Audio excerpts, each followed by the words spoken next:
Hi friends, hello.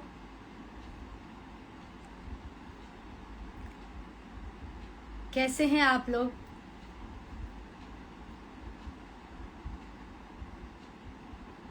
काफ़ी late हो गया, फिर भी आना ज़रूरी था। कई बार क्या है ना, हम थोड़े मी टाइम या सेल्फ टाइम आप बोल सकते हो, या आइसोलेशन में रियलाइजेशन की जो एक फीलिंग होती है, ये भी आप कह सकते हो। तो आज कुछ ऐसी ही स्थिति में थी मैं,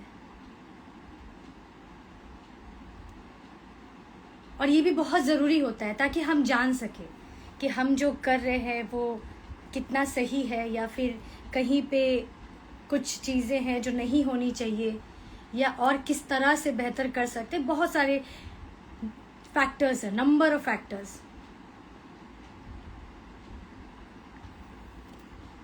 लेकिन मैंने हमेशा से एक बात कही है कि बात करनी ज़रूरी है, और वो भी अच्छी तरीके से, क्लैरिटी के साथ, स्पष्टता के साथ। क्योंकि जितनी क्लैरिटी रहेगी बात में, उतनी ही ज़्यादा अच्छी तरीके से हम बात को समझ पाएंगे। और आने का मकसद भी इसलिए होता है ताकि हम एक दूसरे से बात कर सके, एक दूसरे को इंस्पायर कर सके, मोटिवेट कर सके, पॉजिटिविटी दे सके, और बहुत सारा स्ट्रेंथ।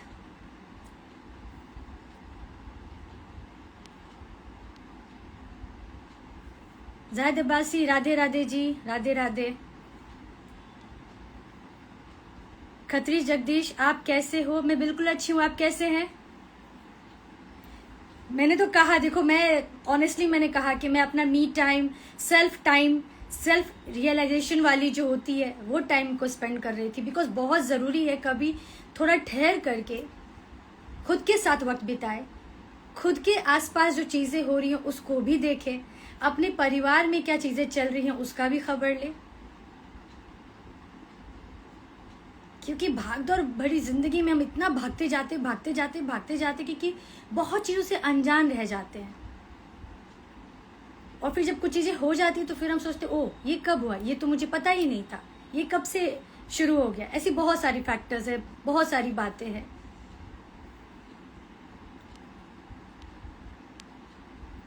जाहिद अब्बासी लिख रहे हैं, आपकी रील तो टू मच है जी, thank you so much. Vinay Mathur, hello ma'am, how was your interview Vinay Mathur? Ganesh Bhardwaj ji, nice dress. हाँ जी, मुझे व्हाइट कलर बहुत ज़्यादा अच्छा लगता है समहाउ, बचपन से।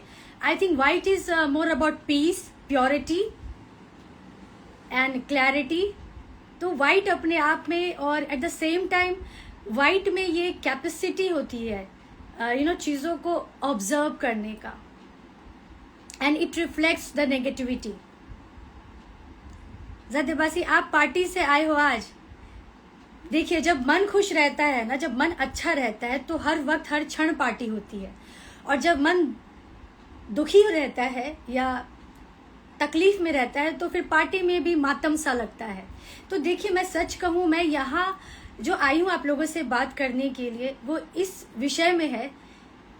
जिस तरह से समाज में जो घटनाएं घट रही हैं वो बहुत ही निंदनीय है। मुझे पता है कि सब लोग अपने काम में व्यस्त हैं, होना भी चाहिए, बहुत सारी जिम्मेदारियां हैं, पर एक और अहम जिम्मेदारी है, वो है जिम्मेदार नागरिक होने का। और जिम्मेदार नागरिक हम उसी तरह से हो सकते हैं जब हम सही बातों को सत्यता के साथ सही तरीके से रखें।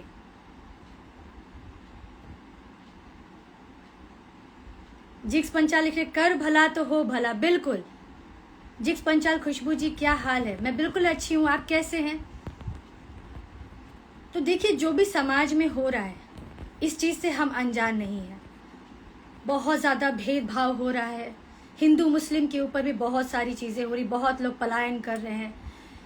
तो मैं शुरू से एक बात कहते आई हूँ कि जो मुस्लिम ये कृत्य करते हैं, देखिए, मैंने हमेशा मजहब को बहुत रिस्पेक्ट किया है, प्लीज़ इसको दूसरे नज़रिए से मत सोचिएगा। पर क्या है कि बात करनी बहुत ज़रूरी है। तो देखिए, कोई धर्म बुरा नहीं होता जब तक धर्म की राह पे चले सही तरीके से। लेकिन दुख इस बात का होता है कि जो भी आतंकवाद होते हैं या जो भी घुसपैठिए होते हैं वो आड़ इसी धर्म का लेते हैं, वो है मुसलमान की। Please don't feel offended. अगर आपको भी कुछ लगता है प्लीज आप अपनी बात को रख सकते हैं। देखिए सब पढ़े लिखे इंसान है, सबको पता है हमारी जो देश है वो डाइवर्सिटी है ना, बहुत सारे ट्रेडिशन है, कल्चर है, as there is like 28 states, तो हर जगह बहुत सारे लोग खुशहाली से रह रहे हैं, भाईचारे के साथ रह रहे हैं। पर भाईचारे में मतलब भाईचारा होना भी तो चाहिए। ये भाईचारे के आड़ में जो आतंकवादी मुस्लिम का चोला ओढ़कर आते हैं और जिस तरह से गंदगी मचाए हुए हैं, जिस तरह से लोगों का जीना मुश्किल करके रखे हैं, अपने घर को छोड़ने के लिए मजबूर किए हुए हैं, ये कैसा है, ये कैसा भाईचारा है या किस तरह का सेक्युलरिज्म है। और अगर हम लोग आज बात नहीं करेंगे दोस्तों तो घबराइए नहीं, ये हम लोग का भी कभी ऐसी स्थिति आ सकती है। और मैं आपके साथ एक इंसिडेंट शेयर करती हूँ, कोई सुनी सुनाई बातें नहीं। और ये बात उस समय की है जब मुझे गणपति जी मिले थे और लक्ष्मी पूजा का दिन था, फ्राइडे की बात है, और हमने एज यूजुअल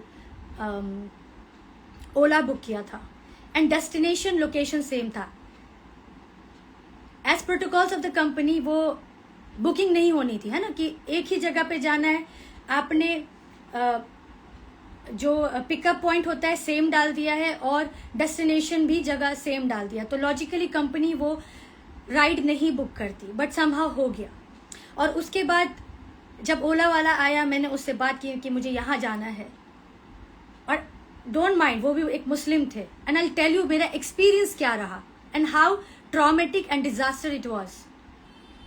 ठीक है, तो हमने उनको बोला कि भैया आप कैंसिल कर दो। वो बंदा कैंसिल करने के लिए रेडी नहीं था, और आज मैं इस बात को कर रही हूँ क्योंकि अब ये हद से ज्यादा बढ़ गई बात करनी जरूरी है। और जितनी हम बात करेंगे हम एक दूसरे की बातों को अच्छी तरीके से समझ पाएंगे और एक दूसरे के लिए अच्छा कर पाएंगे। तो हमने कहा कि राइड कैंसिल कर दीजिए, उन्होंने बोला नहीं कर सकते। हालांकि वो कर सकते थे क्योंकि बाद में मैंने कंपनी से भी बात की। और इसके लिए मैं बोलती हूँ एजुकेशन कितना जरूरी है। Education is very very important. Please बच्चों को शिक्षित जरूर करिए, शिक्षा जरूर दीजिए, इर्रिस्पेक्टिव ऑफ किस भी आप जाति धर्म से है, किसी भी देश से है, कहीं से भी है, शिक्षा जरूर दीजिए। बहुत ये जरूरी होता है क्योंकि हमें निर्णय लेने में मदद करता है। और ऐसी स्थिति परिस्थिति आ जाती है क्योंकि हम जाते हैं बाहर, काम करते हैं, अनेक प्रकार के लोगों से मिलते हैं, विचित्र तरह की उनकी धारणाएं होती है, सोच होती है। सो मैं डिबेट नहीं करती, फटाफट पॉइंट पे आती हूँ क्योंकि वक्त का लोगों को बहुत ज्यादा ये लगा रहता है, क्योंकि समय ही का तो खेला है। एक जमाना था जब 100 साल जिया करते थे, 150 साल, 120 साल। आज जिंदगी 60 और 65 पे दम तोड़ देती है। तो जब आई हूँ तो बहुत महत्वपूर्ण बात करूंगी। तो हमने उनको बोला कैंसिल करने के लिए, वो बोले कैंसिल नहीं करेंगे। और उसके बाद वो जिद पे अड़ गए, आप मुझे पहले पैसे दीजिए। हमने कहा कि हम कंपनी से बात कर लेंगे, मिस्टेक हो गई। वो मानने को तैयार नहीं। And literally that person harass me, वो मेरे पे हाथ उठाने तक पे आ गया था। और मैं जिस बिल्डिंग से जाने वाली थी मैं उसी बिल्डिंग के अंदर आ गई और वो गार्ड थे जो उनको एंट्री नहीं दिए। तो ये किस तरह के लोग हैं? आई एम श्योर ऐसे लोगों की कोई पहचान पत्र नहीं होंगे, ये पक्का घुसपैठिए होंगे। और ये ममता बनर्जी जैसी जो पॉलिटिकल लोग होते हैं ना, ऐसे लोगों को पनाह देते हैं ताकि हमारे देश में भी आए, हुड़दंग मचाए, जातिवाद फैलाए, गंदगी फैलाए, लोगों को प्रताड़ित करे, मारे, उनको उनके घर से भगाए, बलात्कार करे, सारी जो भी गंदी कृत्य है ये सब करे, क्योंकि उनको हमारे देश की प्रगति से कोई लेना देना नहीं है। और ये वही लोग हैं जिनको भारत माता की जय बोलने में तकलीफ होती है, जिनको हिंदुस्तान की जय बोलने में तकलीफ होती है। हिंदुस्तान में आते हैं, यहाँ का खाना खाते हैं, यहाँ के रिसोर्सेज यूज करते हैं, यहाँ की तमाम सुविधाएं का लाभ उठाते हैं, लेकिन इसी भारत के लिए, इसी भारत माता के लिए, इसी हिंदुस्तान के लिए बीमारी भी बने हुए हैं। और ये जगह हर जगह की है। अभी वेस्ट बंगाल की क्या हालत हो रही है, दिल्ली में ऐसे, किशनगंज देख लीजिए, कितने जगह पे इस तरह की घटनाएं घट रही है। कहां पे नहीं हो रही है, आप मुझे बताइए। जो लोग अभी इस वीडियो को देख रहे हैं थैंक यू, जो लोग बाद में देखेंगे उनको भी थैंक यू। और इसके लिए अगर हम बात नहीं करेंगे तो फिर बदलाव कैसे आएगा, कब तक? कम से कम देखिए, कहते हैं ना कि एक चिंगारी घर को आग लगा सकती है और घर से पूरे शहर को जला सकती है, तो यही एक शब्द, एक बात भी वो चिंगारी का काम करती है। और मैं यही चाहती हूँ कि आप लोग भी आगे आए और अपनी अपनी योगदान दे, जागरूकता के साथ सही बात को रखे, सही बात को साझा करे एक दूसरे के साथ। और सबसे पहले जिस भी मजहब से है, मजहब को दिल में रखिए, एक इंसान पहले अच्छे बनिए, इंसानियत को तवज्जो दीजिए। देखिए, मैं किसी पॉलिटिकल पार्टी से नहीं हूं, मैं एक हिंदुस्तानी जरूर हूं, स्वाभिमान के साथ कहूंगी। मेरा पॉलिटिकल राजनीति से कोई लेना देना नहीं है, ना ही मुझे कोई इंटरेस्ट या दिलचस्पी है। मैं एक जिम्मेदार नागरिक हूं, भारत की एक बेटी हूं, और मुझे जो मेरा आत्मा कहता है मैं वो करती हूं, अपने काम में भी लगी हुई हूं। और हर जगह देखिए ना, एक दूसरे को कहीं ना कहीं किसी न किसी तरह से परेशान करते हैं, तकलीफ पहुंचाते हैं। क्यों? क्योंकि देखिए, मुझे क्या लगता है ना, हर कोई अपने जिंदगी में लड़ाई लड़ रहे हैं, चाहे वो पर्सनल हो या प्रोफेशनल हो, या फिर काम का प्रेशर हो, या फिर अनेक प्रकार की शारीरिक, मानसिक, आत्मिक परेशानियों या उलझनों में उलझे हुए हैं। उसके बाद ये सब चीजें जो आती है वो तोड़ कर रख देती है। और महाराष्ट्र में एक नया ये चलन देख रही हूँ, जो बोलते हैं मराठी बोलना जरूरी है, मराठी आनी चाहिए। अगर ये सोचिए, अगर सारे ये 28 राज्य यही बोलने लगे कि हमारी भाषा, अरे भाषा अपने आप में बहुत खूबसूरत है, पर भाषा तभी खूबसूरत है जब उसमें भाव है, जब उसमें प्रेम है, जब उसमें समझ है। कौन सी धर्म सिखाती है थप्पड़ मारना? कौन सी धर्म सिखाती है गाली गलौज करना? मुझे बता दे। जो भी पॉलिटिकल पार्टी में जहां से भी ये गंदी सोच आई है, देखिए, मैं खुद महाराष्ट्र में रह रही हूँ, मुझे बहुत पसंद है, और मराठी भाषा भी अपने आप में खूबसूरत है। एज एन आर्टिस्ट मैं मलयालम, केरला भी गई, मलयालम वहां भी मैंने काम किया, तेलुगु में भी मैंने काम किया, और मैं खुद बोलती हूँ कि हर भाषा की अपनी एक खूबसूरती है, पर उसको सही तरीके से रखा तो जाए, प्रेम से। और अगर आपको मैं ये बताऊं कि मैं मलयालम में कैसे काम कैसे कर पाई, वो भाषा ज्यादा मतलब भाषा के ऊपर वो तवज्जो ज्यादा नहीं थी। ऑफकोर्स भाषा बहुत खूबसूरत है, हर भाषा की अपनी एक ब्यूटी है, हर ट्रेडिशन, हर कल्चर की अपनी एक खूबसूरती है ना, हर जगह की अपनी खास व्यंजन है, तो उसको रिस्पेक्ट किया जाए। तो हम एक दूसरे को समझाने की कोशिश करते हैं। देखिए, भाषा की खूबसूरती तभी आती है जब उसमें प्यार होता है। अगर मान लीजिए मुझे बात करनी है किसी से और हमें एक दूसरे की भाषा नहीं आती है, तो वहां पे हम क्या करते हैं दोस्तों, एक दूसरे का साथ लेते हैं, क्योंकि इंसानियत सबसे बड़ी है कि भाई साहब या बहन जी या अंकल आंटी या XYZ या जो भी दोस्त है, यार ये मुझे भाषा नहीं आता, क्या ये बता दोगे कि ये क्या कह रहे हैं, या फिर क्या आप इनको समझा दोगे कि मैं क्या कहना चाह रही हूँ। ये है खूबसूरती, किसी के ऊपर इस तरह से थोपा नहीं जाना चाहिए। अरे हर भाषा बहुत ही खूबसूरत है, मैं खुद बोलती हूँ। तेलुगु अपने आप में खूबसूरत है, तमिल अपने आप में खूबसूरत है, मराठी अपने आप में बहुत ही खूबसूरत है, हिंदी की तो क्या ही बात करें, हिंदी तो सबसे ज्यादा खूबसूरत है। और by the way, Hindi official language है इंडिया का। तो इंडिया का जब ऑफिशियल लैंग्वेज है, इररिस्पेक्टिव आप किस स्टेट को बिलोंग करते हैं, आप कहाँ काम कर रहे हैं, हिंदी का आना जरूरी है, क्योंकि कोई एक भाषा तो होनी चाहिए। आप मराठी में यहाँ महाराष्ट्र मराठी की बातें कर रहे हैं, लेकिन उनका भी तो ख्याल करिए जो इस क्षेत्र से भी विदेश जाते हैं काम करने के लिए। अब विदेश में वहां इंटरनेशनली आप बोले कि भाई भोजपुरी आनी चाहिए, मराठी आनी चाहिए, तेलुगु आनी चाहिए, तमिल आनी चाहिए, कोंकणी आनी चाहिए, इंसान मर जाएगा, कहाँ जाएगा। ऑलरेडी उसको इतना प्रेशर है, समझ है, बुद्धि है कि राजनीति में इंसानियत को भूल गए हैं सबके सब। ये कहाँ का सेंस है? हर स्टेट अपने आप में खूबसूरत है, हर वो नागरिक इस देश के लिए जरूरी है जो इस देश में अपनी योगदान दे रहा है। मोहम्मद रजीउद्दीन लिख रहे हैं हमारा राष्ट्रभाषा हिंदी है। हाँ जी बिल्कुल, ऑफिशियल लैंग्वेज है, बहुत जल्दी ये राष्ट्रभाषा। Obviously India represented is by Hindi language, तो हिंदी बहुत ज़्यादा ज़रूरी है। और साथ ही साथ देखिए, बहुत फक्र की बात होती है कि मैं ये भाषा भी बोल सकता हूँ या बोल सकती हूँ। ये अपने आप में एक कहते हैं ना स्वाभिमान वाली बात होती है। मुझे अभी मराठी नहीं आती है, पर देखिए क्या है कि जैसे जैसे हम बड़े होते हैं ना, जैसे जैसे जिम्मेदारियां आती जाती है, हमें सीखने का समय नहीं मिल पाता है। ऐसा नहीं कि सीखना नहीं चाहते, करना नहीं चाहते। अब जैसे एक छोटे बच्चे को जैसे वो बड़ा होने लगता है, आप उसको उस समय से जो सिखाना चालू करते हैं, बहुत जल्दी स्ट्रांगली सीखता है, बहुत ज्यादा स्ट्रांग सीखता है। वो भूलता नहीं उन सब चीजों को जो बचपन से वो सीखता जाता है। और जैसे जैसे उसको दुनियादारी की समझ आने लगती है, जैसे जैसे उनको कहते हैं ना काम का प्रेशर आने लगता है, फिर परिवार का प्रेशर आने लगता है, क्योंकि कितनी सारी एक्सपेक्टेशन होती है, देश का एक्सपेक्टेशन आने लगता है, वैसे वैसे इंसान जिम्मेदारियों से इतना घिर जाता है कि उसको वो चाहे भी तो उतना ज्यादा नहीं सीख पाता। आसान नहीं है दूसरा भाषा इतना जल्दी सीखना। जो लोग बोलते हैं कि मराठी आनी चाहिए, अरे भाई आप मलयालम बोल करके दिखा दो। जिनकी भी ऐसी धारणा है कि मराठी आनी चाहिए, उनको बोले ना कोई दूसरा लैंग्वेज बोल करके दिखा दे। और किसको अपनी भाषा से प्यार नहीं है? हर किसी को है, और होनी भी चाहिए।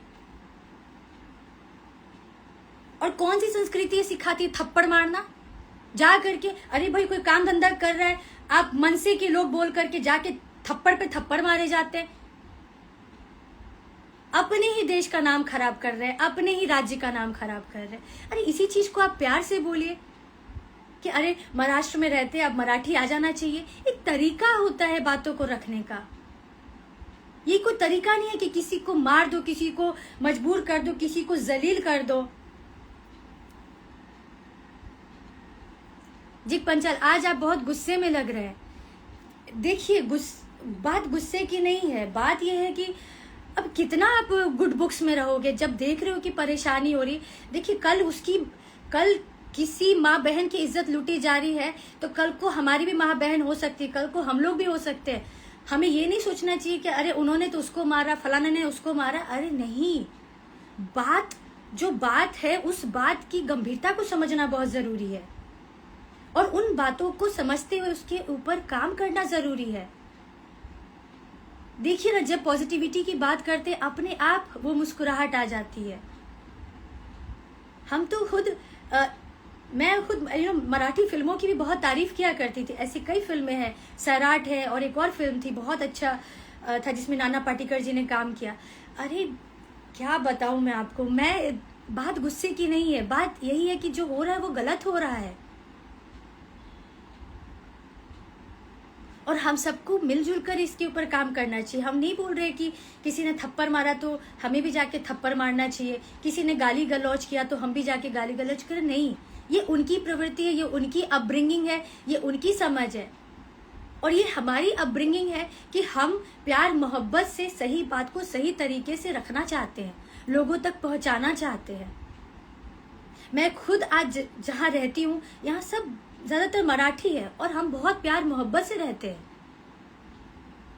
नोटिस करिएगा, ज्यादातर जो ये राजनीति में होते हैं ना, जो पॉलिटिकल होते हैं, यही लोगों को ज्यादा परेशान करते हैं, जबकि इनको साथ देना चाहिए, इनको आगे बढ़ने में मदद करना चाहिए, इनको आगे बढ़ चढ़कर मदद करनी चाहिए। और बेशर्म की तरह बोलते 2 थप्पड़ ही तो मारा है। अरे जिनको आप 2 थप्पड़ मार रहे हो, क्या आपको पता है कि उसकी मानसिक स्थिति क्या है, वो किस परेशानी से जूझ रहा है, क्या उसके परिवार में दिक्कत है, क्या उसके काम में दिक्कत है? आप तो बस जाके 2 थप्पड़ मार दे कि तुमको मराठी आने चाहिए, आप अपनी मनसे की पावर दिखा रहे, राजनीति पावर दिखा रहे। ये तो गलत है ना। और बेशर्म की तरह हंसते हुए बोलते हैं अरे मराठी में रहना है तो मराठी आनी पड़ेगी, मराठी बोलनी पड़ेगी। और इसी तरह सारे राज्य अगर करने लगे तो पता नहीं, ये आई एम श्योर ये किसी न किसी की चाल है, किसी न किसी की करतूत है। जैसे बहुत पहले डिवाइड एंड रूल वाला चाल चली गई थी ना, मुझे ऐसी एकदम मैं दावे के साथ कह सकती हूँ, जहां से भी ये सोच आई है ये कृत्य करने की है ना दिमाग में खुरापाती आइडिया आया है, ये कहीं ना कहीं ये उसी का एक पार्ट है कि भाषा के ऊपर अटैक करो, लोगों में फूट पैदा करो। अरे हिंदुत्व, हिंदू राष्ट्र, इनकी बात नहीं, भाषा के ऊपर बात करो, इंसानियत के ऊपर बात नहीं, पर दुनियादारी दुनिया भर की बातें करो, लेकिन जहां पे इंसानियत है ही नहीं बाकी सारी बातें कर लो। हम जब गल्फ कंट्री में जाते हैं, यूएई में जाते हैं, अफगानिस्तान में जाते हैं, वो कितने गर्व से बोलते हैं, उर्दू बोलते हैं, हमारा मुसलमान का देश है और हम भी उस चीज को रिस्पेक्ट करते हैं। तो हमारे देश में हमारी भाषा का, हमारी संस्कृति का इज्जत, मान, सम्मान क्यों नहीं है?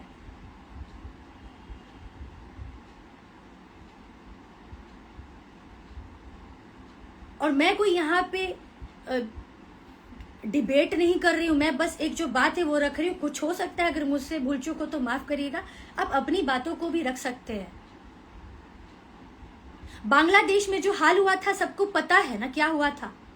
आज बांग्लादेश में कोई हिंदू नहीं है, और हिंदू है भी तो जो परसेंटेज एकदम खत्म होने के कगार पे। और जब हिंदू के ऊपर मुस्लिम शासन का जब राज आया था तो उन्होंने खुल्लम खुल्ला क्या कहा था कि मुगल सल्तनत आई थी, यहाँ राज्य करके गई थी, हम आज बांग्लादेश पे राज्य कर रहे हैं, दिल्ली के ऊपर भी राज्य करेंगे। तब जो ये राजनीति जो संभाले हुए है, जो पद संभाले हुए है, जिनको ये कार्य दिया गया है, एक अच्छे इंसान का एग्जाम्पल रखना, एक अच्छे देशभक्ति का भाव रखना, सही जानकारी लोगों को देना, तब ये लोग कहाँ थे?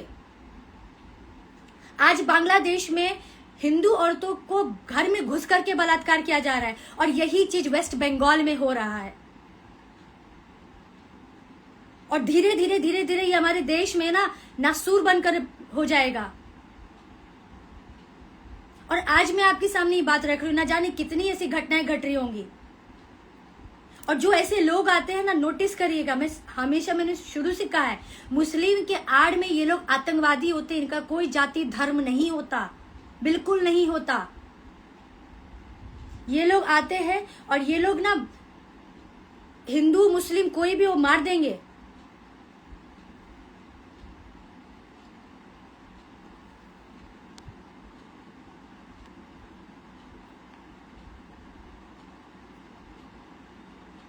जिक्स पंचाल की खुशबू जी दिल खुश कर दिया। जिक्स पंचाल काफी गहराई वाली बात करी आपने। बिल्कुल, देखिए आप लोग भी बात करिए, जागरूक होइए, जागरूकता फैलाइए, बहुत जरूरी है। इस आलम, यस कहने भारद्वाज, आप इतनी समझदार हो, आप पे गर्व है हमें, आप पर जी बहुत बहुत धन्यवाद। मोहम्मद रजुद्दीन, हिंदी, अच्छा, हिंदी भाषा का जो विरोध कर रहे हैं सबसे बड़ा देशद्रोही है। बिल्कुल आप सही बोल रहे हैं। किशोर पवार हाय, इस्लाम हाय, इस्लाम हेलो। मोहम्मद रजुद्दीन, जिस दिन हिंदी भाषा महाराष्ट्र में बंद हो जाएगा उस दिन महाराष्ट्र का उल्टा दिन चालू हो जाएगा।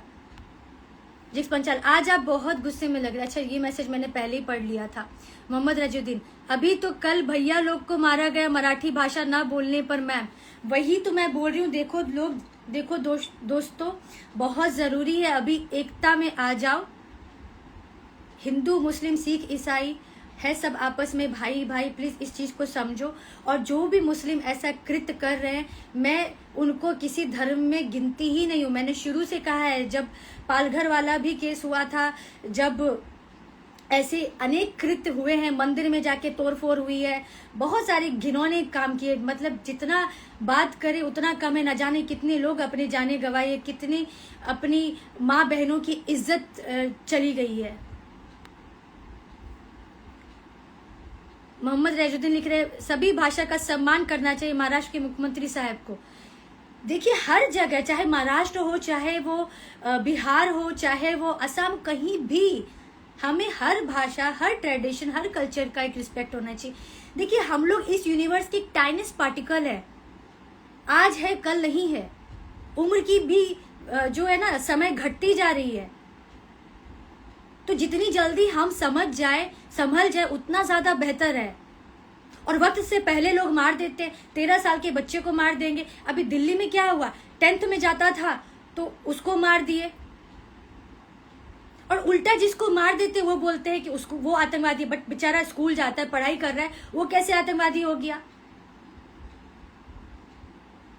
देखो देखो, मैं यहाँ पे बहुत कम टाइम के लिए आती हूँ, समझने वाले बहुत अच्छे से समझ जाएंगे, क्योंकि समझदार के लिए इशारा काफी है, और जिनको नहीं समझना है ना, उनके सामने दुनिया की सारी जहां की बातें रख दो, वो नहीं समझने वाले हैं। जिक्स पंचाल, सभी नेता लोग इंसान के रूप में भेड़िया है, लगता तो मुझे भी कुछ ऐसा ही है।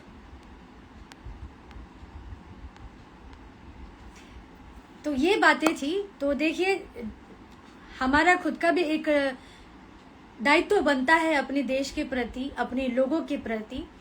हम जिस भी कार्य को कर रहे हैं बिल्कुल करें, अपनी जिम्मेदारियों को निभाएं, पर साथ ही साथ सतर्क भी रहें, अवेयर भी रहें, ख्याल भी रखें, खबर भी रखें कि आसपास क्या चल रहा है। क्योंकि ये घटना मेरे साथ भी घटी थी, तो मैं कुछ टाइम के लिए बहुत ही ज़्यादा घबरा गई थी। मेरे पास आई थिंक वो ऑडियो रिकॉर्डिंग भी है जो मैंने कंपनी से बात की थी, वो भी परेशान हो गए थे। तो सोचिए, अगर उस वक्त मैं शायद कहीं और होती, मैं एक सेफ जोन में नहीं होती, तो शायद मैं आज जिंदा भी नहीं होती। और अगर मैं इस बात को नहीं रखती तो फिर शायद मुझे इस बात का अफसोस होता है कि मैंने क्यों नहीं कहा था। तो मैं आप लोगों के मन में, दिल में, आत्मा में डर पैदा नहीं कर रही हूँ, जागरूकता जरूर रख रही हूँ कि संभल जाइए, अभी भी वक्त है। जहां आपको डर लग रहा है, भय लग रहा है, उस जगह जरूर एक्शन लीजिए। बिल्कुल भी भरोसा मत करिए, अपनी आत्मा की आवाज को मत दबाइए। अगर उस इंसान के साथ, क्योंकि देखिए, जब मैं बैठी थी उस ओला वाले को ब्लैक लिस्ट करवाया, हाँ मैंने बिल्कुल करवा दिया है, और उसको मेरे से तो कभी पाला नहीं पड़ेगा, बट मैं तो ईश्वर की बंदी हूँ, बच्ची हूँ, उनको भी मैंने शिकायत कर दी है, तो उसको अपने किए की जरूर मिलेगी। बट वो वक्त, वो क्षण की बात मैं रखना चाहती हूँ कि वो मेरे लिए कितना डरावना, भयभीत वाला था। और समझदारी के लिए खुद को मैं सराहना देती हूँ कि जब मैं उस कैब में बैठी थी, मैं कैब ड्राइवर की हरकतों से, उसकी बातों से आत्मा मेरा गवाह कर दिया कि बेटा इसके साथ नहीं जाना है। ये इंसान के खाल के अंदर भेड़िया छुपा हुआ है, ठीक है? तो प्लीज इसके लिए मैं आप लोगों से हाथ जोड़ के विनती करती हूँ, अपने भगवान से, अपने ईश्वर से जुड़ जाइए, अपनी ऊर्जा से जुड़ जाइए। जो अस्तित्व है, जहां से हमारी उत्पत्ति हुई है, आत्मा भी हमारी उसी परम पिता परमेश्वर से जुड़ी हुई है। वही आवाज, वही समझ आपको बचा लेगी ऐसे भेड़ियों से, ऐसे लोगों से।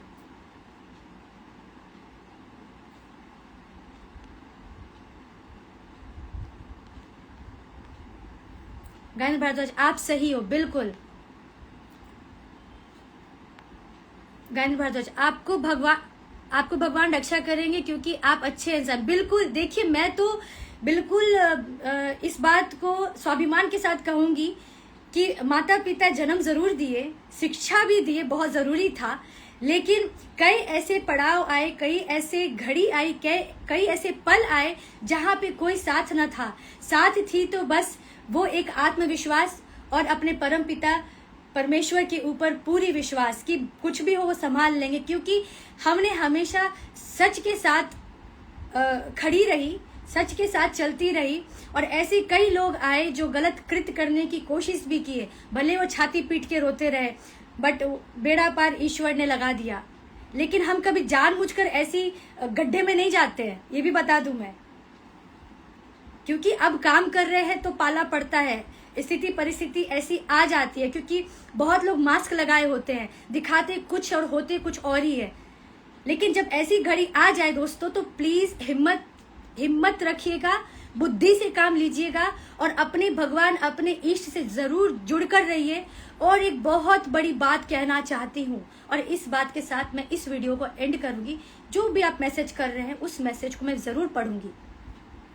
देखो दोस्तों, पहला जो विद्यालय होता है ना, देखो जैसे हम जिस भी भगवान को मानते हैं, ऊर्जा को मानते हैं, ठीक है, इस पृथ्वी पे हमारे जो भगवान है, हमारे पिता और माता जी हैं, ठीक है, पिताजी और माता जी, उनकी वजह से हम इस धरती पे आए हैं, ठीक है। मैं आपको रीजन भी दे रही हूँ और वजह भी बता रही हूँ। और हम आए उस प्यार मोहब्बत से, है ना, हमारी उत्पत्ति हुई है। अब रही बात, पहला शिक्षा घर इसलिए है क्योंकि वहीं से हमें हमारी संस्कृति, हमारी कल्चर, हमारी ट्रेडिशन, हमारी सोच, हमारी समझ, हमारी जो भाव है ना, प्रेम भाव की जो समझ होती है वो यहीं से शुरुआत होती है। और ये हमें हमारे माता पिता देते हैं।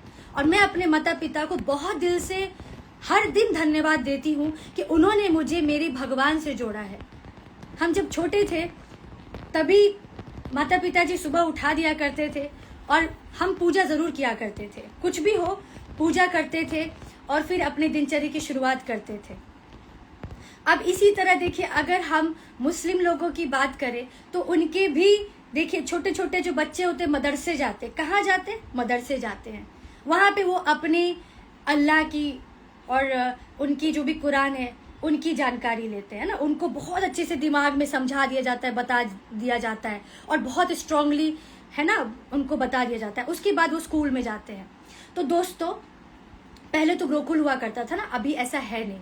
अभी तो सीबीएसई है, आईसीएसई है और स्टेट का जो मीडियम होता है, बिहार मीडियम है, जैसे महाराष्ट्र मीडियम है, यूपी में है ना, यूपी का हर राज्य की अपनी अपनी भी शिक्षा की प्रणाली है। तो अब हमारे जो परिवार है, जो भी जिनके बच्चे हैं, वो माता पिता का फर्ज बनता है अपने भगवान के बारे में उनको शिक्षित करना, अपने संस्कृति के बारे में बताना, परिवार के प्यार के बारे में बताना, दोस्तों की महत्व के बारे में बताना, रिश्तों की क्या समझ है उसके बारे में जानकारी देना। आजकल के माता पिता आधुनिक जिंदगी में इतना ज़्यादा व्यस्त हो गए, इतना ज़्यादा व्यस्त हो गए कि बच्चों को नानी के भरोसे छोड़ देते हैं, जो बेबी सिटर होती है ना, उनके भरोसे, या उनको डे स्कूल में डाल देते हैं। तो दोस्तों, पहले डे स्कूल नहीं होता था, पहले हम घर में ही सीखते थे, खेलते थे। हमारी दादी दादा, नाना नानी कहानियां सुनाते थे। हमारे आस पड़ोस के भी जो बुजुर्ग थे हमें बहुत सारी कहानियों के माध्यम से बहुत अच्छी अच्छी बातें बताया करते थे। इसीलिए वो समय बहुत ज़्यादा खूबसूरत था। और आज की जो आधुनिक जिंदगी आते जा रही है, जिस तरह से गंदगी फैलते जा रही है, जिस तरह से समय का अभाव होते जा रहा है, जिस तरह से अपने ही माता पिता को लोग वृद्ध आश्रम में छोड़ देते हैं, ये वो ऐसे ही बच्चे होते हैं जिनको माता पिता शिक्षित नहीं करते हैं, ना अपने धर्म के बारे में ना संस्कार देते हैं, ना समझ देते हैं, ना रिश्तों की खूबसूरत जो धागा होती है उसकी महत्वता को बताते हैं, ना किसी चीज़ की कदर करना समझाते हैं, ना मेहनत की जो परिभाषा होती है, इन सब चीज़ों को वो नहीं बताते हैं। और ये बहुत हाई टाइम है कि अपने बच्चों को शिक्षित करिए, अपनी जिम्मेदारी को समझिए, और अगर ये कर सकते हैं तो ही बच्चा पैदा करिए, वरना मत करिए, क्योंकि यही बच्चे कल को कोसते हैं उसी माँ बाप को जो सिर्फ कहते हैं ना, नाम का बच्चा पैदा कर देते हैं, बट बेचारे को ना प्यार देते हैं, ना भाव देते हैं, ना बुद्धि देते हैं, ना समझ देते हैं, ना जिंदगी को लड़ने की, उनकी जो परेशानियां आती हैं उन सब उलझनों से डट कर सामना करने की हिम्मत देते हैं। आज मैं कड़वा बोलूंगी, बट जो भी माता पिता इस बात को समझेंगे ना, वो बहुत अच्छे से समझ लेंगे और एक अच्छी शुरुआत कर देंगे। प्लीज आप लोगों से रिक्वेस्ट है, आप भी इन बातों को समझिए, अपने घर परिवार में भी लोगों को समझाइए और सबको समझाइए। और मैं आज ये बात क्यों कर रही हूँ, ये बात भी मैं नेक्स्ट टाइम जरूर बताऊंगी, क्योंकि मैं एक वो इंसान हूं, मैं जड़ पकड़ती हूँ, जड़। आज जो ये सब कृत हो रहा है ना, जो किसी की मर्डर कर देते हैं, किसी की इज्जत लूट लेते हैं, आसानी से किसी को जैसे फल सब्जी की तरह काट देते हैं, है ना, और जो रिश्तों को बिल्कुल भी नहीं समझते हैं, किसी को भी कुछ भी कर देते हैं, तो उसका भी जड़ दोस्तों यही है। क्योंकि प्रेम में वो बात है, प्रेम इतनी खूबसूरत चीज है, मैं बता देती हूँ आपको आज दोस्तों, कि हम किसी से प्रेम करते हैं ना, और अगर वो इंसान हमसे प्रेम ना भी करे तो भी हम उससे प्रेम करते हैं, हम कभी उसको दुख तकलीफ पहुंचाने की सोच ही नहीं सकते। 1000 बार मैंने कहा है।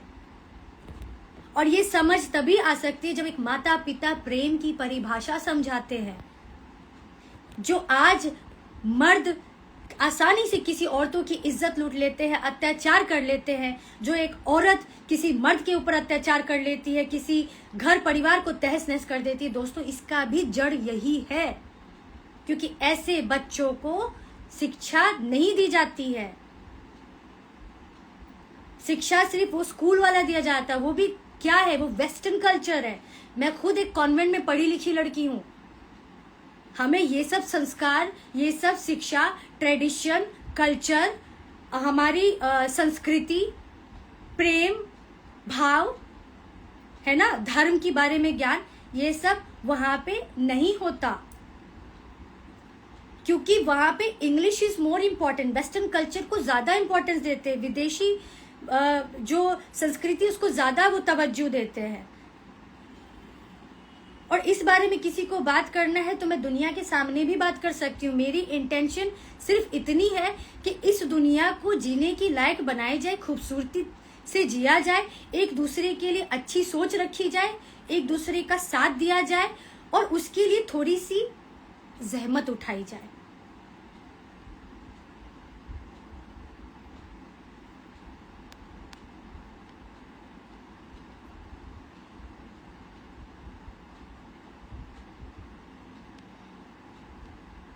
चलिए कुछ मैसेज ले लेते, फिर मैं आगे बात करती हूँ।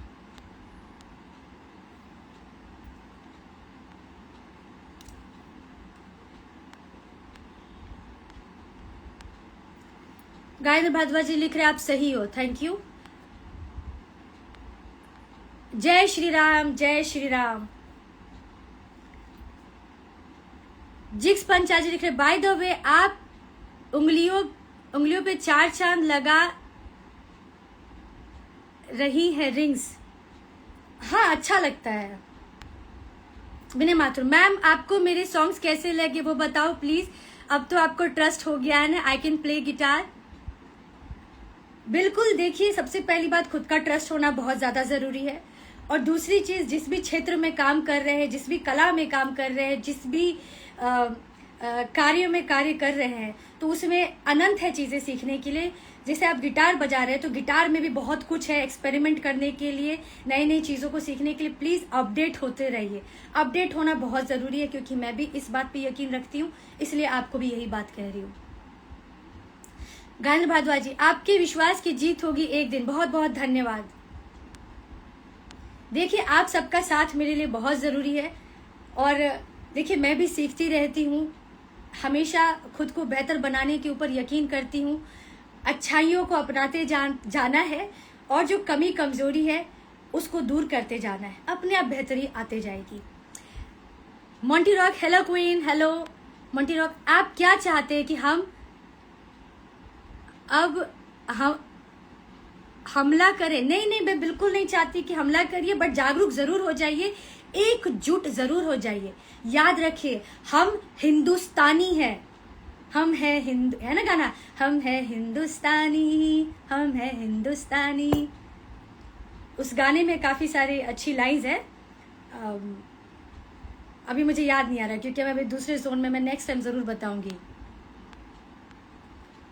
भीमजी राइट लिख रहे हैं। जिक्स पंचाल खुशबू जी अच्छे बच्चे देर रात तक लाइव नहीं हुआ करते। जिक्स पंचाल जी समय वही खूबसूरत है जहां पे सुकून है, समय वही खूबसूरत है जहां पे आंतरिक संतुष्टि है, समय वही खूबसूरत है जहां पे आप खुश है, आपके अपने लोग खुश है, चाहे वो दिन हो या रात हो, सुबह हो या शाम हो। समय वही खूबसूरत है जहां पे नीयत अच्छी है। आपके सवाल का जवाब, तो समय देखिए, समय सबके पास वही 24 घंटे है, उसको बांट दीजिए तो 12-12 होते हैं। अब उसमें क्या करते हैं अपने लिए, अपनों के लिए, लोगों के लिए, ये बहुत इंपॉर्टेंस रखता है। How was your day? मैंने कहा I am spending some me time, self time. देखो बहुत जरूरी है कभी कभी खुद के साथ वक्त बिताना, अपने चीजों को समझना, अपने आसपास अपने लोगों को समझना, अपने कार्य में जिस तरह से आप आगे बढ़ रहे हो उन सब चीजों को जानना। सो गाइस 3 मिनट में मैं इस वीडियो को एंड करूंगी। आशा करती हूँ मेरा मैसेज आप सभी को समझ में आया होगा, और कोशिश मेरी यही रहती है कि जिस बात को मैं रखने आती हूँ आप तक वो बात को समझा सकूँ। जिक्स पंचाल जी लिख रहे हैं आपका जवाब बहुत पसंद आया, थैंक यू सो मच। अच्छा, सबसे बड़ी बात, आज तो मैंने आप लोगों को दिल दिया ही नहीं। ये लीजिए, आप सभी के लिए बहुत सारा दिल, बहुत सारा प्यार, बहुत सारी हिम्मत, बहुत सारी शक्ति। देखो दोस्तों, कुछ भी करना है ना, जिंदगी में कुछ भी चाहिए तो उसके लिए कर्म करना जरूरी है, एक्शन लेना जरूरी है। बैठे बैठे कुछ नहीं मिलने वाला, सोचते सोचते कुछ नहीं होने वाला। सोचते सोचते रास्ता जरूर मिल सकता है, पर उस रास्ते में चलना जरूर पड़ेगा, उस रास्ते में चलने की तैयारी करनी पड़ेगी दोस्तों। फिर देखिए, असंभव में संभव होगा। जैसे कि मैं सोच रही थी कि मैं लाइव आऊं या नहीं आऊं, फिर मैंने सोचा कि नहीं, चलो आया जाए, बात किया जाए। और देखिए, सोशल मीडिया एक बहुत अच्छा प्लेटफॉर्म है, बहुत एक अच्छा मीडियम है जहां हम अपनी हर बात को रख सकते हैं, क्योंकि हमें भी तो सुनने को मिलता है, समझने को मिलता है इसी सोशल मीडिया प्लेटफॉर्म से। बहुत सारी बातों से हम अनजान थे, बहुत सारी बातों से हम कहते हैं ना, अनभिज्ञ थे, पता ही नहीं था कि ये सब भी होता है। क्योंकि हम तो जो हमें दिखाया जा रहा था, जो हमें समझाया जा रहा था, हम वही चीजें समझ रहे थे। बट आज दोस्तों सबके हाथ में कैमरा है, सबके पास वो जुबान है, सबके पास वो आंखें, वो समझ है, ये बुद्धि है, और हमें बहुत कुछ ऐसा देखने को मिल रहा है जिसपे कि यकीन नहीं होता है कि लोग ऐसा भी कर सकते हैं, लोग इतने ज्यादा भी गिर सकते हैं, लोग इतने ज्यादा भी समझ लीजिए मैं क्या बोलना चाहती हूँ।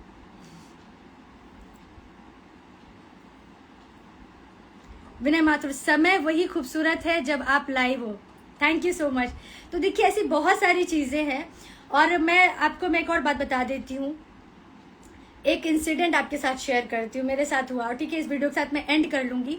और देखो, मैं दोस्तों इंसिडेंट सिर्फ और सिर्फ इसलिए शेयर करती हूँ ताकि आप लोग भी जागरूक हो सके, और आप लोगों के साथ भी ऐसी घटना घटी है तो बिल्कुल इस बात को लिख सकते हैं, बता सकते हैं, मुझे बहुत खुशी होगी। क्योंकि देखो दोस्तों, हम अकेले कुछ नहीं कर सकते, पर हम सब मिल करके बहुत कुछ कर सकते हैं। और उसके लिए क्या जरूरत है, तो एक शुरुआत की जरूरत है, और वो शुरुआत अगर हम कर पा रहे हैं तो क्यों नहीं। जिक्स पंचाल, नेक्स्ट लाइव कब आने वाले हो? जी तो करता है रोज ही लाइव आ जाओ, पर ऐसा हो नहीं पाता, क्योंकि मैं भी अपनी जिंदगी में गोते खा रही हूँ, बहुत कुछ सीख रही हूँ, समझ रही हूँ। और दोस्तों, मैं कहती हूँ जितना जानो, जितना सीखो, उतना कम है, बस उसी पड़ाव में हो। अच्छा दोस्तों, एक और बात मैं बोल रही हूँ, देखो, रिश्ता वही खूबसूरत है जहाँ पे एफर्ट है, मेहनत है। आपका मेरा रिश्ता तभी खूबसूरत है जहाँ पे ख्याल है, फिक्र है, समझ है, और एफर्ट है, मेहनत करने की, बात को दिल तक पहुंचाने की, बात को पूरी स्पष्टता के साथ रखने की, बात में कोई कंफ्यूजन नहीं रह जाए, बात में कोई अधूरापन नहीं रहे। आपको मैं एक बहुत गहराई वाली बात बताती हूँ, अधूरी बात इतनी ज्यादा विष का काम करती है दोस्तों, कि मान लीजिए किसी रिश्ते में है, ठीक है, या पर्सनल हो या प्रोफेशनल हो या दोस्ती का हो, ठीक है, जो अधूरी बातें होती हैं, जो आपको मैं एक एग्जाम्पल देती हूँ, 3 एग्जाम्पल में मैं इस टॉपिक को एंड करूंगी। पहला, ठीक है, एक ऐसा इंसान जो अपनी बातों को बहुत ही स्पष्टता के साथ रखता है, उसका भाव बताता है, उसका करने का वजह बताता है, और जो गलत फहमी है हमें, ठीक है, हम हमारी बात कर रहे हैं, उसको दूर करने के लिए एफर्ट करता है, ठीक है, एक ये इंसान है। मैं 3 तरह के लोगों की बात कर रही हूँ। तो एक ये इंसान है जो हर संभव प्रयास कर रहा है आपको समझाने की, मतलब कि हमें समझाने की, बताने की कि उसका इंटेंशन क्या था, वो किस मन से किया और क्यों नहीं किया या क्यों नहीं कर पाया, हर बात को पूरी ईमानदारी के साथ रख रहा है, ठीक है। और ये मान लो ए है, अब बी पे जाते हैं। ये एक ऐसा इंसान है, बात रख तो रहा है लेकिन आधी अधूरी रख रहा है, क्लैरिटी के साथ नहीं रख रहा है, स्पष्टता के साथ नहीं रख रहा है, वो मेहनत नहीं कर रहा है। बलून कहाँ से आया मुझे नहीं पता, ठीक है। और ये 3 है हमारे जीवन में, ठीक है। तो और ये रख रहा है बात लेकिन आधी अधूरी, खुल के बात नहीं बता रहा है, बातें छिपा रहा है और शायद झूठ भी बोल रहा है, ठीक है। और ये है तीसरा सी, ये खुद को बहुत ज्यादा समझदार समझता है। अब इसको क्या लगता है कि हमें तो बतानी ही नहीं है, आपको जो समझना है समझो। तो दोस्तों, यही 3 तरह के इंसान आते हैं हमारे जीवन में, और इसमें सबसे अच्छा इंसान ये ए होता है, जो और सच्चा होता है, जो वाकई में बहुत अच्छा होता है, क्योंकि मेहनत कर रहा है अपनी बातों को रखने के लिए।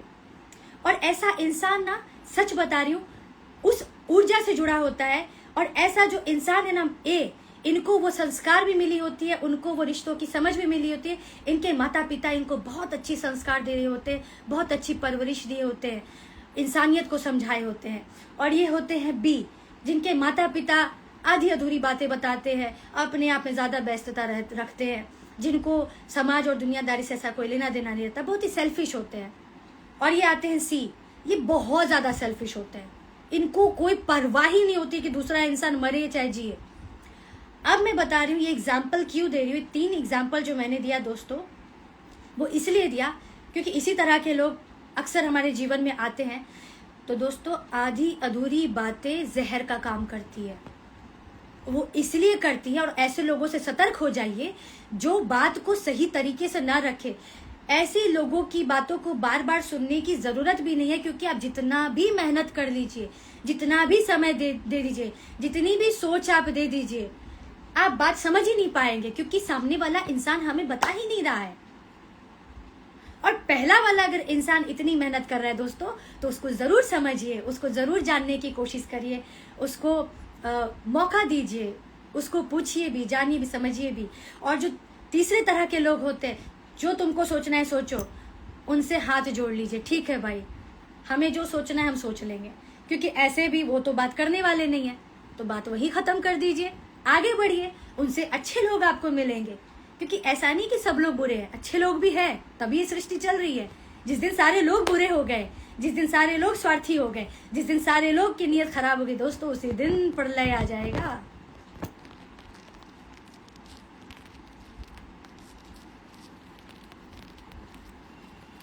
इंडेक्स जिस पंचायत लिख रहे इंडेक्स फिंगर वाला इंसान आप ही लगे मुझे। हाँ जी बिल्कुल। देखिए क्या है ना, मैं एक बात कहना चाहती हूँ, मैं बिल्कुल इस बात को मानती हूँ, अगर आपको समझाने के लिए थोड़ी समय देनी पड़े, थोड़ी मेहनत करनी पड़े, बिल्कुल करिए।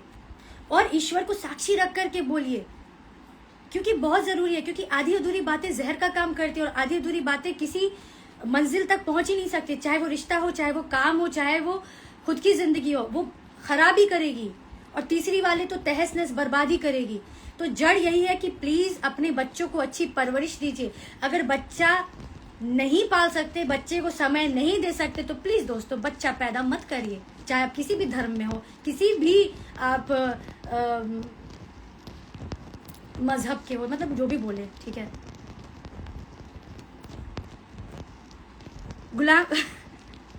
गुलाम दस्तगीर बोल रहे बहुत इनोसेंट हो आप, रियली। हाँ मतलब, हाँ इनोसेंसी होनी चाहिए, इनोसेंसी बहुत जरूरी है, क्योंकि मासूमियत ही है जब हमें ऐसे राक्षसों के बीच हमें बचाने की हिम्मत देती है। और अपने दिल को बहुत संभाल कर रखिए, क्योंकि दिल तो बच्चा है जी।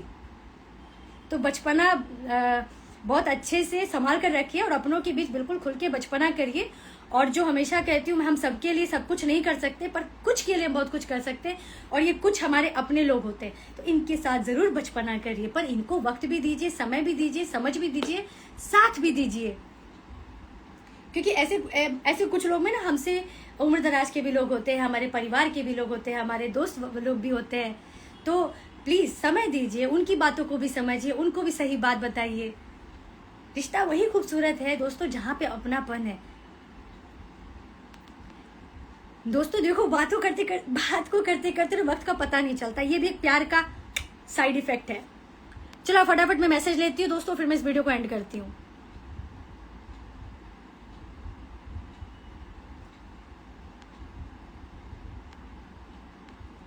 दोस्त, अच्छा इनका जो मोंटी रोक लिखे थे, आप क्या चाहते हैं अब हमला करें? हमला नहीं, पर बचाव जरूर करिए।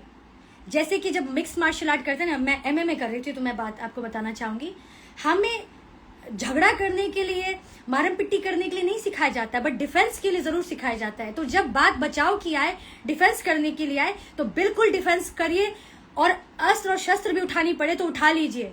मरना तो ऐसे भी है, मरना वैसे भी है, तो कम से कम इस बात का फक्र तो होगा, स्वाभिमान तो होगा, भाई हम मरे तो लड़कर मरे, और चिंता क्यों करते हैं, ऊपर वाले बैठे हैं। भीमसी राइट।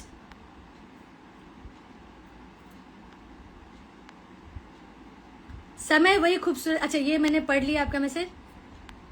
लाइव विनय माथुर, लाइव आने का ऐसा रोज सोचा करो ना आप।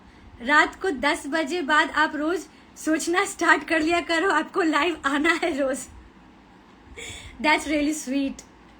कोशिश करती हूँ, और मैं अभी यूट्यूब में भी लाइव आने वाली हूँ, बिकॉज ये दोनों मीडियम मुझे बहुत ज़्यादा अच्छा लगता है। जिक्स पंचाल, हार कर जीतने वाले को बाजीगर कहते हैं। बिल्कुल, इसीलिए हिम्मत मत हारिए, अपने लिए उठ खड़े हुए लड़ाई लड़िए। मैं हमेशा कहती हूँ दोस्तों, 2 कदम आप चलिए, 98 कदम ईश्वर स्वयं चला देंगे। कहने का मतलब ये है दोस्तों कि ईश्वर माध्यम बना देंगे, जरिया बना देंगे, आपको इतनी शक्ति दे देंगे कि आप लड़ भी लोगे, जीत भी जाओगे। जिक्स पंचाल, अच्छा ये मैंने पढ़ लिया। विनय माथुर जी, मैंने आपका मैसेज पढ़ लिया।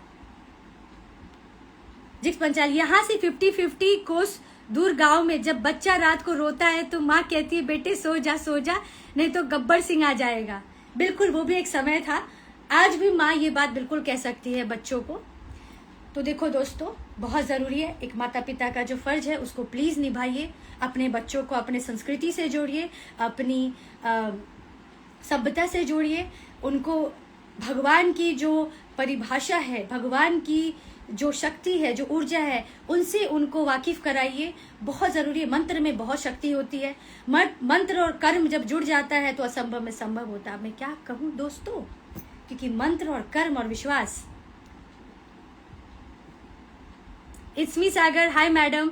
तो दोस्तों, मुझे भी बात करना बहुत अच्छा लगता है। देखिए, मैं फ्लाइट मोड करके आती हूँ आप सभी से बात करने के लिए, सिर्फ इसलिए ताकि हमें कोई डिस्टर्ब नहीं करे दोस्तों। और ये भी एक प्यार व्यक्त करने का तरीका होता है, और जो हमसे प्रेम करते हैं, प्यार करते हैं, तो वो भाव समझ में आ जाता है। और सबसे बड़ी बात देखिए दोस्तों, हम जिस भी भाव से होते हैं ना, जैसे देखिए हर जगह जाते हैं ना, हर ट्रेडिशन कल्चर में जब हम जुड़ते हैं, हम जैसे भगवान की पूजा करते हैं, तो हर तरह की, हर जगह की विधि अलग होती है, विधान अलग होते हैं, तरीका अलग होता है, पर भगवान क्या देखते हैं? भाव देखते हैं।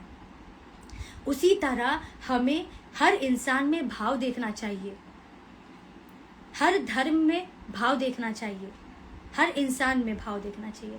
तो इस आशा करती हूँ कि मैं आपको समझा पाई हूँ दोस्तों। तो प्लीज़ अपने बच्चों को समय दीजिए, अपने बच्चों को समझाइए, खुद भी समझिए।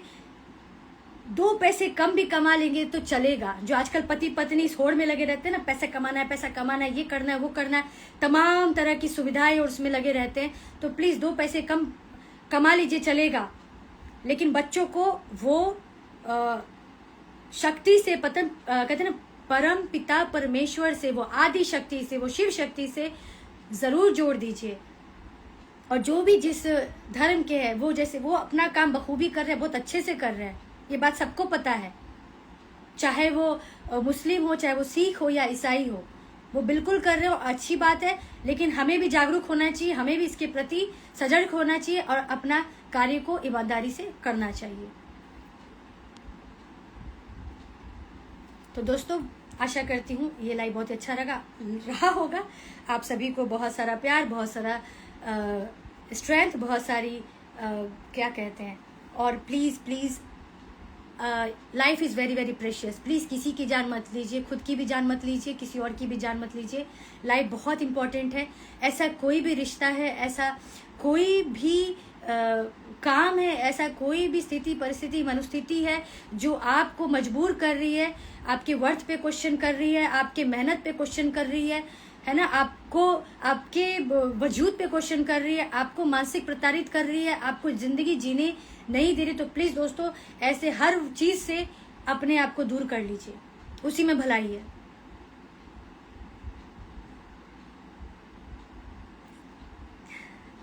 जिक्स पंचाल जी लिख रहे हैं, आज के सेशन में आपको मेरा नाम याद रह गया होगा।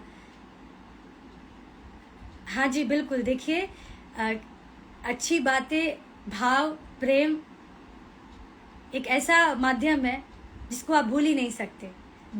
इंसान कितना भी दूर चला जाए, कहीं भी जाए, कहते हैं ना, इसके लिए बोलते हैं कर्म अच्छा करिए, बोल अच्छे बोलिए, भाव अच्छा रखिए, क्योंकि इंसान यही चीज़ याद रखता है।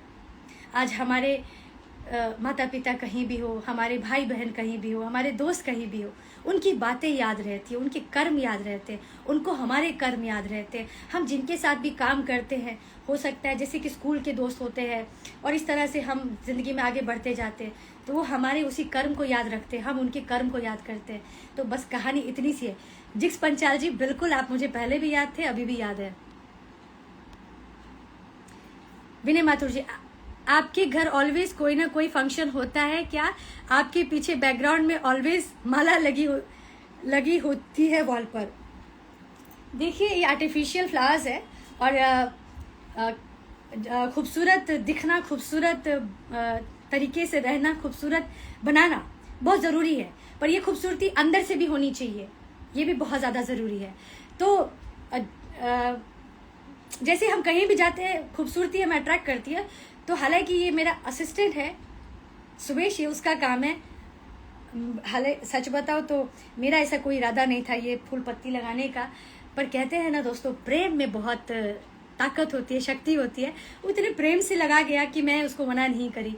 और जो सच्चे भाव से करते तो भाव पता चल जाता है कि इंसान का इंटेंशन क्या है। तो इरादे नेक हो तो ठीक है।